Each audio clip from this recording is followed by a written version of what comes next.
Inovasi jamu menggabungkan kearifan lokal dan teknologi modern. Connectizen kembali dalam Connect Podcast Stories. Saya DSP Dr. Sandi Wahyudi, founder Connectpedia. Hari ini sama seperti minggu lalu, saya tidak sendirian karena saya dan tim sudah datang di kantornya Pak Peri Angli Sartono selaku Product Group Manager dari PT Jamu Ibu. Apa kabar Pak Peri? Baik. Sehat Bapak? Sehat. Ya. Pak Peri, thank you sebelumnya ganggu waktu Bapak untuk memberi inspirasi buat teman-teman semua.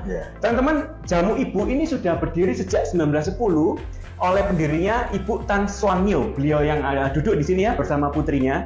Jadi Jamu Ibu ini sudah 114 tahun lamanya dan survive dan terus berkembang. Khususnya kalau teman-teman orang Surabaya, Jawa Timur pasti tahu ya Jamu Ibu. Nah, saya sekarang hadir bersama tokoh yang mana terus mengembangkan PT Jamu Ibu ini dengan terobosan-terobosan inovasi dan tentunya dengan perkembangan media teknologi digital. Kita mau kulik ya beliau bagaimana strategi marketing dan bagaimana cara mengembangkan bisnis supaya tetap bisa berkembang. Pak Peri, ini audiens kita supaya semangat. Ada hadiah yang tadi Pak Peri mau kasih ya, supaya nanti teman-teman yang mau bertanya, memberi komen, nah ini bisa langsung tinggalkan di chat ya.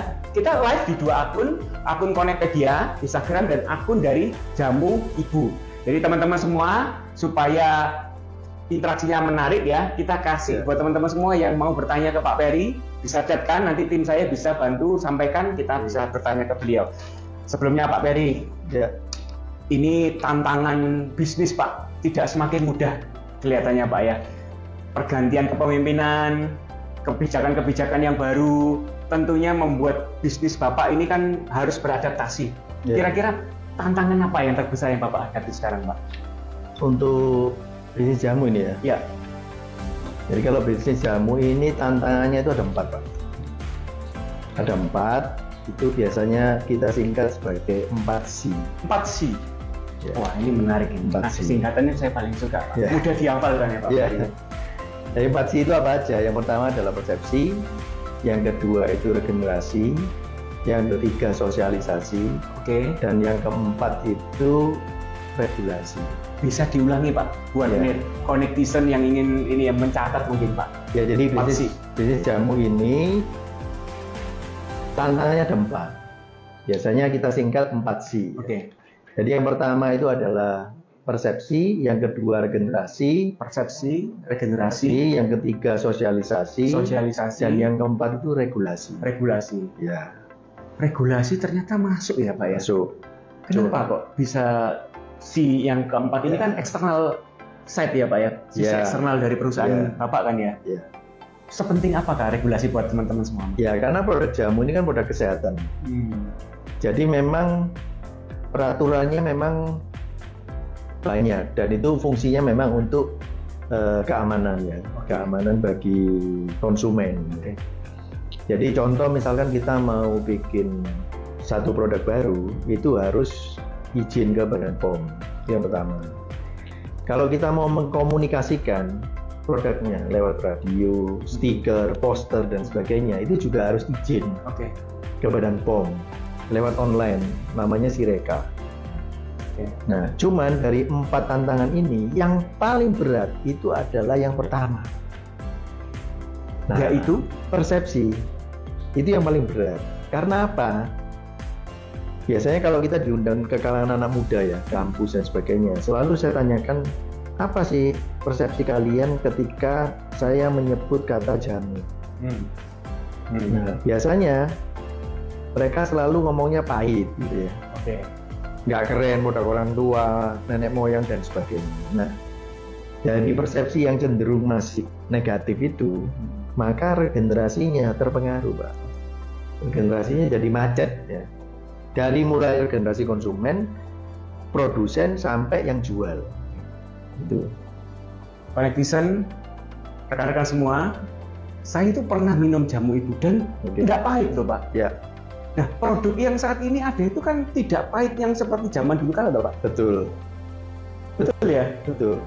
Apalagi di mal-mal kalau teman-teman temukan ada but-but Jamu Ibu dan kekinian banget loh. Apakah persepsi itu masih berlaku? Maksudnya teman-teman milenial Gen Z ini merasa jamu itu sepahit itu Pak?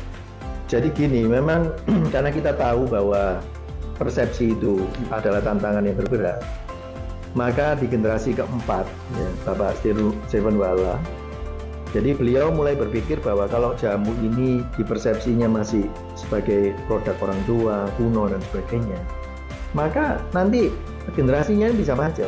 Makanya kita upayakan mengembangkan produk jamu ini menjadi produk yang lifestyle, khususnya anak muda. Jadi dibuat jamu yang nggak pahit. Apa beda jamu ibu dengan jamu yang lain kalau gitu Pak? Bisa disimpulkan diferensiasinya jamu ibu itu di mana? Ya, kalau kita ngomong tentang produk ya Pak, feature ya, tentang produknya, memang hampir nggak terlalu beda. Ya. Tapi yang bedanya nampak itu adalah di jamu-jamu yang tradisional seperti ini. Ini jamu-jamu yang tempo dulu ya, sejak tempo dulu yang dikonsumsi dengan cara diseduh. Nah, itu bahan baku yang kita pakai itu sesuai dengan khasiatnya. Jadi bukan sebagai perasa atau pewarna. Ya, makanya kenapa kalau di punyanya jamu ibu, Pak Sandi misalkan buka Pedelinu, kalian rapat misalkan, sama kalian singset, misalkan ini ya. Paling suka itu saya beras kencur Pak, dari dulu. Kalau itu manis kan? Manis ya. Ya.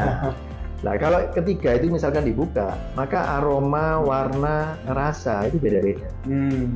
Karena kita ya memang menyesuaikan dengan bahan bakunya. Ada jamu-jamu yang kalau dibuka warnanya hampir sama semua, kuning semua. Jadi mereka fungsinya ada yang nggak sesuai dengan bahan baku. Jadi misalkan banyak temulawaknya atau banyak kunirnya, sehingga warnanya cenderung kuning gitu, atau coklat muda dan sebagainya. Kalau kita sesuai dengan bahan bakunya. Jadi yang membedakan jamu ibu itu fokus pada khasiat, impact kepada tubuh yang akan dihasilkan lewat ras. Iya, rasanya jadi beda-beda. Kayak misalkan kalau Pedelinu nggak terlalu pahit, tapi kalau untuk uratan, asam urat, rasanya pahit sekali karena ada butawali, ada sambiloto. Ini cocok buat saya asam urat ya. Asam urat ya. Ya itu Pak Sandi. Oke. Nah, kalau yang saya pernah itu saset, berupa saset dan dikasih es batu, enak banget Pak. Oh, itu yang ini. Itu yang baru kita kembangkan. Yang baru ya kemasannya. Ya, jadi ini adalah produk Ibu Natural Drink. Jadi upaya kita untuk merubah persepsi jamu di kalangan anak muda sebetulnya. Oke. Dan supaya jamu ini bisa masuk ke GT Pak, General Trade dan Modern Trade, supermarket, minimarket dan sebagainya. Karena kalau kemasannya seperti ini nggak memungkinkan masuk ke supermarket, minimarket. Ada syarat minimum yang harus dipenuhi ya Pak ya, requirement-nya ya. Ya bukan outletnya sebelumnya. Bukan outletnya kan gitu. Biasanya ini kan di tempat-tempat jamu, di pasar-pasar dan sebagainya. Nah, begitu kita rubah ke sini, akhirnya orang-orang mulai terima ya, generasi milenial, generasi Z sekarang ya, Gen Z ya, itu mulai menerima. Jadi waktu kita punya proyek generasi konsumen sekitar ya hampir 8 tahun yang lalu, itu kita mulai mengembangkan jamu yang nggak pahit, ya, dengan target market yang baru anak-anak muda, sehingga produknya harus kita sesuaikan, tempat menjualnya kita sesuaikan, lalu komunikasinya juga kita sesuaikan, rasanya juga, channel komunikasinya kita sesuaikan ya. Kita sesuaikan. Ikut hype-nya juga seperti di Shopee Live, TikTok Live, begitu juga saat ini jamu ibu ya. Teman-teman cek ya di toko, ada di Tokped juga Shopee ya Pak, lengkap ya Pak, di TikTok Shop juga ya. Jamu Ibu Official ya. Buat teman-teman semua yang bertanya bisa langsung komen. Sudah ada yang tanya, Mas Bayu bisa sampaikan atas nama akun siapa? Thank you sudah mampir di channel ini ya. Sidan, Mas Sidan, Kak Sidan. Bertanya apakah inovasi terbaik jamu ibu agar generasi kita bisa mengerjakan jamu. Oke, inovasi jamu ibu supaya generasi penerus bisa melestarikan ya. Ya itu, kita berupaya untuk membuat jamu ini bisa masuk ke lifestyle anak muda. Salah satunya waktu itu kita buka Ibu Herbal Bar Pak. Ya. Di Basuki Rahmat gitu ya. Ada food court di sana, kita buka di sana. Ada juga di Gubeng setahu saya Pak. Ya. Gubeng ya. Tapi awal di situ Pak. Oh, awalnya malah di situ Basuki Rahmat. Basuki Rahmat. Nah setelah itu kok penerimaannya anak muda ini kok bagus, Dan itu maka kita buka kafenya Ibu Gria Herba di Raya Gubeng. Nah itu adalah upaya kita untuk mensosialisasi jamu supaya jamu itu bisa diterima oleh anak-anak muda. Kalau sekarang sudah ada di kampus dan sebagainya. Dan ada di beberapa mall ya Pak, setahu saya ya? Ya, beberapa mall ada, rumah sakit juga ada. Rumah sakit juga ada. Jadi mendekatkan ke generasi zaman now, di mana mereka berada, kita hadir di sana ya Pak? Iya. Oke, Kak Zidan ya, thank you pertanyaannya. Silakan buat teman-teman semua, sambil saya lanjutkan pertanyaan ke Pak Ferry Anglis Hartono. Beliau adalah Product Group Manager dari PT Jamu Ibu. Saya lagi ada di kantor beliau ya. Buat Connectizen dan rekan-rekan Jamu Ibu, saya nggak tahu ini sebutannya buat pendengar Jamu Ibu apa Pak? Kalau Connected ini Connectizen Pak? Kalau di kita itu kesayangan ibu. Kesayangan ibu ya, buat kesayangan ibu. Terus stay di channel ini ya, Pak Ferry. Ya. Kalau saat ini Pak, teman-teman semua pasti kopi ya, teh boba, teh. Bagaimana men-challenge mereka Pak, generasi milenial atau Gen Z ini supaya setidaknya mau mencoba jamu ibu? Karena seringkali kan hype-nya kopi ya Pak ya sekarang ini. Gimana Pak supaya mereka tertarik untuk paling nggak mencoba dulu? Ya itu Pak, yang kita buat Ibu Herbal Bar, lalu kita buat Ibu Natural Drinks yang seperti ini. Itu salah satu upaya kita, dan sebetulnya lebih ke produk ya Pak ya? Lebih ke produk ya. Sama komunikasinya ya, di media sosial. Kalau anak-anak remaja lebih ke TikTok sama Instagram ya. Dan sebetulnya jamu dan kopi ini hampir sama nasibnya Pak. Jadi kalau kita 20 tahun yang lalu lah, Pak Sandi sama saya minum kopi, pasti dibully sama teman-teman juga kan. Cek tuweke kon. Iya, betul. Yang minuman orang tua kan. Betul. Nah itu. Betul memang gitu Pak. Lalu pada saat itu juga kalau kita pakai batik juga dibully. Iya. Tapi sekarang kopi dan batik kan bisa masuk ke lifestyle. Iya. Nah kita berupaya supaya jamu itu jangka panjang peluang itu ya Pak ya. Iya. Possibility-nya ada ya. Dan itu memang nggak bisa dari jamu ibu aja. Jadi makanya kenapa kita yang di industri jamu, khususnya di gabungan pengusaha jamu itu berupaya untuk supaya produknya ini bisa diterima di anak muda. Dan itu perjuangannya harus sama-sama. Makanya kita sudah nggak lihat perusahaan jamu lain itu sebagai kompetisi ya. Tapi kita berupaya untuk bisa kolaborasi. Itu paling penting. Saya masih ingat Pak, ketika saya SD itu setiap bulan atau 2 bulan sekali ada waktu itu susu Pak. Jadi kita waktu istirahat dibariskan dikasih minum susu. Jujur saya nggak suka susu. Akhirnya waktu itu coba, akhirnya ketagihan. Ya, karena tester. Teman-teman saya juga nggak suka susu. Ketika itu ya. Nah sekarang susu sudah umum, bahkan anak-anak saya pun ya suka minum susu. Kalian bapaknya dulu nggak suka susu. Nah, apakah itu caranya efektif Pak? Mengenalkan jamu sejak ke generasi sejak dini ya, sejak kecil. Betul. Makanya kenapa kita juga punya jamu yang untuk anak-anak. Jamu untuk anak-anak ada? Iya, jadi namanya anak ibu. Modelnya seperti itu. Nah ini kesayangan ibu harus tahu ya, jamu untuk anak-anak saya baru tahu ada Pak. Ada. Bukan hanya untuk orang tua. Oh iya ya Pak ya? Ya. Jadi ini rasanya rasa stroberi. Serius nih? Ya. Rasa stroberi. Coklat. Ini ada yang coklat. Ada yang guava. Coklat. Menarik, anak saya pasti suka coklat. Jadi. Tapi khasiatnya tetap ada Pak? Ada khasiatnya. Jadi khasiatnya itu untuk menambah nafsu makan dan mencegah cacingan. Anak kecil. Daripada minum susu atau perasa coklat ya susu tetap perlu sih. Daripada minum coklat perasa ya Pak ya. Rawan diabetes banyak gulanya, nggak ada khasiatnya. Ternyata ini bisa untuk khasiat penambah nafsu makan dan lain-lain ya. Dan rasanya tetap ramah di lidah anak-anak ya Pak. Rasa coklat. Ada pertanyaan lagi mungkin Kak Adan? Belum ada ya? Buat teman-teman yang mulai usaha jamu sih Pak. Apakah tips triknya Pak? Misalnya kalau memang dia peduli kesehatan ya, ibu-ibu housewife ya di rumah berkreasi, mereka kan ini juga berentrpreneurship ya Pak ya, bikin campuran ini itu untuk khasiat herbal. Apakah herbal itu, jamu itu apakah cuma jamu aja herbal tuh Pak? Jadi bagaimana tips trik, nggak harus jamu Pak, minuman herbal maksud saya? Ya sebetulnya herbal jamu itu adalah herbal asli Indonesia kan. Jamu itu herbal asli Indonesia. Obat tradisional asli Indonesia. Kalau di China itu tradisional Chinese medicine. Kalau di India namanya Ayurveda. Jadi masing-masing punya herbal sebenarnya. Bahkan di Indonesia sendiri itu ada lebih dari 25.000 ramuan herbal asli Indonesia. Asli Indonesia ya. Itu dari sekitar 300 lebih etnis. Jadi masing-masing itu punya dengan bahan alam sendiri masing-masing di lokal mereka tinggal ya. Makanya ada tradisi-tradisi tertentu di setiap kota atau pulau gitu ya, atau provinsi yang terkait dengan herbal. Salah satu contoh kalau dulu ya Pak, zaman nenek-nenek kita itu nyusur biasanya ya, nginang namanya, nginang.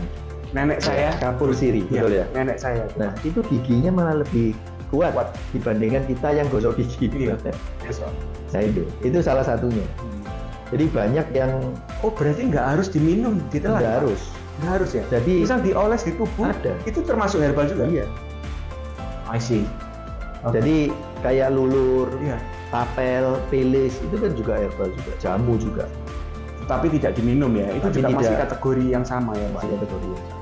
Buat teman-teman semua Pak, mengawali bisnis itu, bagaimana mengembangkan trust ke publik, brand, kualitas konsistensi produksi, barangkali dari segi higienisnya, mungkin daftar apa tadi BPOM ya Pak ya, atau apa itu gimana Pak awal mereka supaya ya mungkin awalnya harus ini dulu ya, menurut saya harus seneng dulu, harus cinta dulu sama profesinya, misalkan menjualkan ya, cinta dengan profesi yang menjual. Lalu cinta juga dengan produknya, jamu misalnya. Nah nanti tinggal ditentukan mau memproduksi sendiri atau mau menjualkan. Kan ini beda nih Pak. Kalau memang mau memproduksi sendiri, ya harus pasti lebih rumit. Haruskah dia bersertifikasi khusus Pak sebagai profesi? Seperti dokter kan? Oh enggak. Kalau itu enggak. Enggak ya? Enggak. Karena kalau untuk yang industri yang rumah tangga, UMKM, itu biasanya khasiatnya kan juga nggak terlalu pekat ya, karena bukan ekstrak dan sebagainya. Biasanya bentuknya bentuk serbuk, minuman kayak gitu, minuman ready to drink dan sebagainya. Jadi memang khasiatnya light juga. Harus dipatenkah itu Pak? Menurut saya ramuannya harus, kalau ramuannya nggak harus menurut saya. Karena siapa sih sekarang yang nggak bisa nyuntuh satu produk Pak? Dimasukkan mesin keluar semua komposisinya dan gramasinya. Tapi menurut saya yang penting itu adalah brandnya. Jadi brandnya ya, brand, logo, ya satu paket lah, brand identity. Brandnya itu harus dipatenkan ya. Lalu logonya juga itu harus. Sedangkan ramuan ini bisa, kalau ramuan kita ngomong sekarang kunyit asam banyak Pak, kunyit asam. Tapi kunyit asam yang dari mana? Punyanya siapa kan gitu. Punyanya si A, si B dan sebagainya. Perusahaan A, perusahaan B dan sebagainya. Itu yang menurut saya penting. Jadi harus dipilih dulu. Lalu saluran distribusinya mau gimana? Mau offline atau online? Itu beda juga menurut saya. Kira-kira kalau mimpi 120 tahun dari Jamu Ibu seperti apa Pak? Berarti tahun 2030 ya? 120 tahun ya? 6 tahun ke depan ya? Misi Bapak apa nih 6 tahun? Ya, kita pengennya jamu itu bukan hanya jamu ibu ya, jamu secara keseluruhan itu bisa diterima di lifestyle anak muda. Oke, ada yang bertanya Pak? Tuntaskan dulu Pak. Tuntaskan dulu. Jadi jamu itu bisa diterima di lifestyle anak muda. Seperti kopi. Jadi kalau sekarang ada istilah ngeteh, ngopi, nanti ada istilah jamu. Jamu di sini. Ya. Dan jamu itu kita harapkan bisa menjadi primary, Pak. Kalau sekarang kan primary-nya farmasi, ya. Iya. Nah. Pak, saya kurius, dukungan pemerintah itu apa, Pak, untuk jamu? Karena kalau misal maaf batik ya, rata-rata setiap perusahaan itu hari Jumat hari batik, Pak. Iya. Membuat batik ini kan memang asli Indonesia ya, sudah di UNESCO kan. Iya. Akhirnya semua pakai batik. Bahkan ada pasar khusus jualan baju batik tok, Pak. Bagaimana kalau jamu? Support pemerintah ini kan rahasia apa? Kebanggaan kita Pak ya, asli buat herbal, asli Indonesia kan tadi Bapak bilang. Apa Pak support pemerintah? Ya jamu ini sebetulnya sudah diupayakan ya, disarankan oleh Kementerian Pariwisata lah, kita ngomong pemerintah ya, supaya bisa menjadi welcome drink di hotel-hotel. Welcome drink wajib ya. Dan memang cuma orange juice saja ya, Pak. Betul. Dan kita juga supply banyak ke hotel-hotel juga. Lalu juga jamu ini kan juga sudah ditetapkan oleh UNESCO Desember lalu ya, sebagai warisan budaya tak benda. Jadi sudah diakui jamu. Seperti batik ya, Pak. Betul. Dan jamu ini juga adalah brand Indonesia sejak bulan Maret tahun 2008. Jadi dulu sempat mau diambil, diklaim Malaysia lagi ya. Jadi sempat mau diklaim bahwa jamu, tapi akhirnya dimenangkan oleh Indonesia. Nah, itu adalah salah satu bentuk dukungan pemerintah. Dan juga Badan POM juga sering melakukan operasi pasar. Karena banyak juga jamu-jamu ilegal. Jadi jamu tapi dikasih bahan kimia obat. Gitu. Malah khasiatnya nggak dapat ya. Ada ini connectivation atau kesayangan ibu ya yang mau bertanya. Dari channel mana, Mbak Adel? Channel Jamu Ibu ya, nih kesayangan ibu nih. Silakan, Adel dibacakan. Dari Pak Haris Sukarnojo TV. Pak Haris. Dokter selalu menyarankan obat generik atau pakai dibanding obat herbal. Nah, kenapa dokter selalu menyarankan obat generik atau obat paten ketimbang herbal? Menurut Pak Peri gimana selaku praktisi jamu ini? Gini ya. Kalau di dunia dunia pengobatan atau dunia suplemen dan sebagainya, itu kan ada dua jenis ya. Ada farmasi, ada jamu. Nah, farmasi dan jamu ini kita nggak bisa ngomong, oh bagusan jamu atau bagusan farmasi dan sebagainya. Menurut saya keduanya ini harus berkolaborasi atau komplementer. Bukan substitusi, tapi komplementer ya. Komplementer. Jadi misalkan gini. Kalau kita sakit gigi, sakit kepala, itu butuh sesuatu yang cepat kan? Ya, sesuatu yang cepat itu tidak bisa dari jamu. Karena jamu itu lebih ke preventif, bukan kuratif. Bukan kuratif ya. Ya, lebih ke maintenance, lebih ke promotif, rehabilitatif itu jamu. Kalau farmasi memang lebih ke kuratif. Jadi fungsinya beda-beda. Makanya kenapa kami mengharapkan jamu itu bisa menjadi sesuatu yang primary, pengobatan primary atau untuk menjaga kesehatan tapi yang primary. Jadi mencegah sakit gitu loh. Pengennya seperti itu. Pengennya seperti di China, di India, ya di Thailand itu herbalnya primary, farmasinya secondary. Pak Peri, saya nggak sebut kompetitor Bapak. Apakah Bapak punya yang tolak-tolak itu, Pak? Ada ya? Ada. Ini kita mau relaunch juga. Nah, itu adalah salah satu upaya untuk membuat jamu itu bisa di spreading di GT kan. Saya punya kawan-kawan Pak Peri. Rata-rata itu yang sudah 40 up ya, 50. Kamu tiap hari minum jamu, ya disebutkan itu Pak.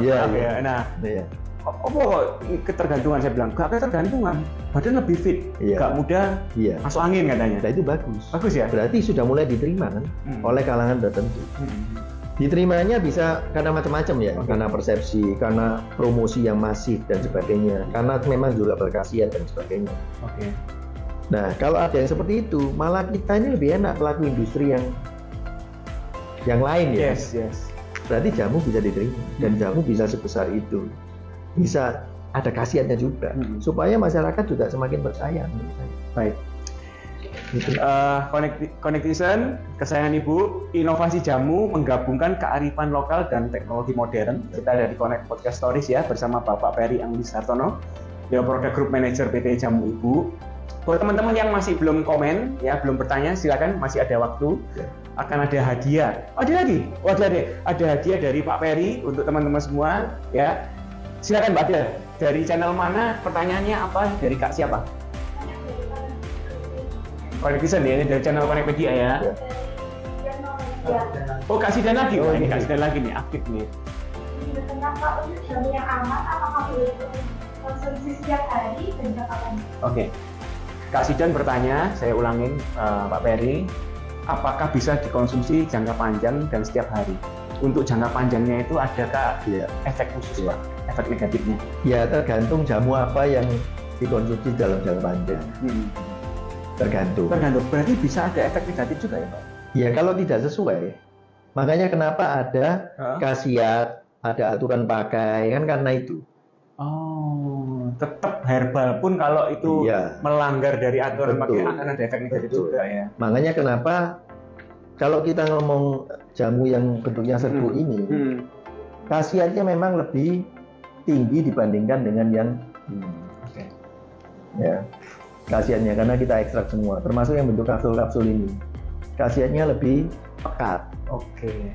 Dan semakin pekat itu juga aturan pakainya harus dibaca baik-baik. Harus sesuai dengan aturan pakai. Tapi kalau yang ini memang sengaja kita buat ringan. Supaya light.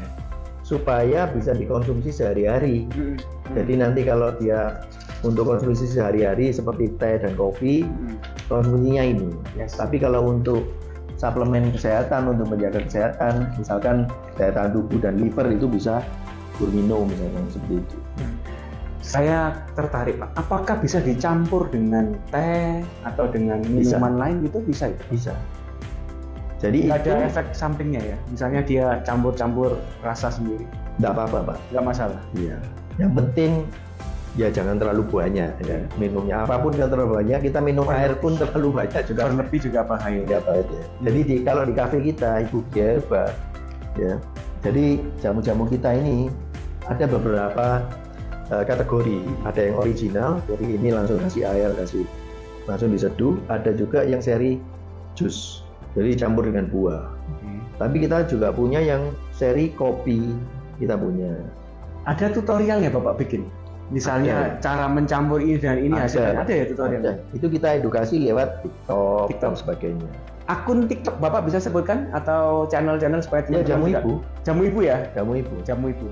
Tag ya teman-teman di akun TikTok. YouTube ada barangkali Pak? YouTube ada. Jamu Ibu juga? Jamu Ibu. Cara tutorial untuk mencampur kreasi ini ya, minuman kita sendiri ya. Jadi nggak monoton jatuhnya. Betul. Oke, teman-teman semua, kita di penghujung ini Pak podcast kita. Mungkin ada closing statement Pak Peri buat menyemangati rekan-rekan yang usaha di bidang UMKM atau pengusaha jamu nih yang ingin mengembangkan herbal, bisnis herbal dan seterusnya. Monggo Pak Peri. Ya mungkin saran-saran dari saya, harus tentukan dulu jamunya. Kalau mau usaha jamunya apa dulu? Ya jamu yang tradisional atau jamu yang modern. Nah kalau yang tradisional misalkan ini yang biasa kalangan UMKM bikin, itu bentuknya kalau nggak serbuk itu cair biasanya. Nah ini harus dipilih dulu yang mana. Lalu pastikan juga bahan bakunya itu mudah didapat. Jangan sampai bahan bakunya itu susah, karena ini untuk kelangsungan hidupnya usahanya. Bahan bakunya. Nah itu. Lalu kemasannya juga harus dipikirkan juga. Kemasannya mau kemasan model yang gimana. Jangan sampai terlalu mahal. Dan desain itu penting menurut saya, karena kita harus bisa mengharapkan bahwa produk itu bisa menjual dirinya sendiri pada saat ditata di shelf. Itu yang penting. Lalu saluran distribusi misalkan harus dipilih offline atau online.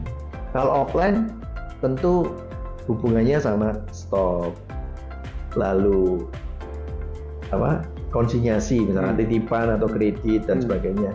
Jadi cost-nya lebih tinggi dibandingkan dengan online. Kalau online yang kirim kan dari pihak ketiga, tokonya juga toko online dan sebagainya. Jadi saya sarankan kalau mulai usaha khususnya di bidang jamu ya harus mulai dari kecil dulu.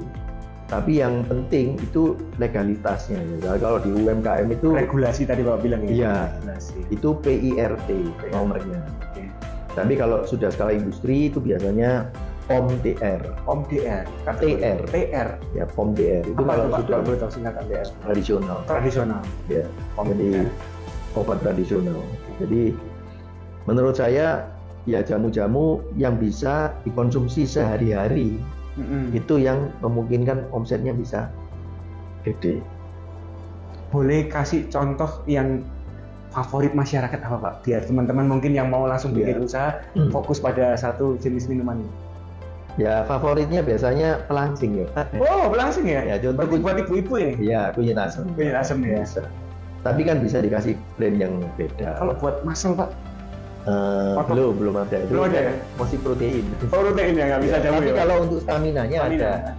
Namanya Prakoso. Prakoso. Iya. Buat cowok ya Pak ya? Buat cowok.